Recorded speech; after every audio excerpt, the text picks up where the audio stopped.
आषाढी एकादशीच्या निमित्ताच्या औचित्याने माध्यमिक व उच्च माध्यमिक विद्यालय कासमपुरा या ठिकाणी पायी दिंडी तथा पालखी सोहळ्याचे आयोजन करण्यात आले होते।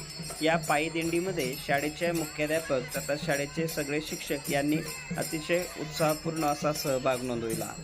अभंगाचे गायन करून तथा टाळ आणि विणा यांच्या तालावर ठेका धरत शिक्षकांनी सुंदर अशा प्रकारचे नृत्य या ठिकाणी केले। तसेच महिला शिक्षकांच्या वतीने विठ्ठल फुगडी खेळून प्रत्यक्षात कासमपुरा या ठिकाणी तसेच शाळेच्या क्रीडांगणावर अतिशय भक्तिमय अशा प्रकारचं वातावरण तयार केलं।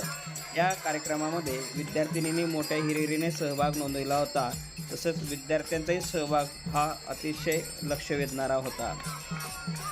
शाळेचे विद्यार्थी, शाळेच्या गणवेशात असलेले विद्यार्थी, तसेच पांढरा ड्रेस घातलेले वेगवेगळ्या पोशाखातील विद्यार्थी, तसेच डोक्यावर टोपी, कपाळी बुक्का, गळ्यात टाळ घातलेले विद्यार्थी, तसेच विद्यार्थिनी नऊवारी तथा अलंकार, केसात गजरा आणि डोक्यावर तुळस घेऊन या वारीमध्ये सहभागी झाल्या होत्या। या पायी दिंडीचं सुरुवात शाळेतून गावामध्ये करण्यात आली। ठिकठिकाणी विद्यार्थ्यांनी झाडे लावा झाडे लगवाचे संदेश या पायी दिंडीच्या माध्यमातून देण्यात आले। विठ्ठल व रुक्मिणीचे रूप धारण केलेले विद्यार्थी या पायदिंडीचे आकर्षण होते। याबद्दलचा ग्लोबल न्यूजचा बघूया सविस्तर रिपोर्ट।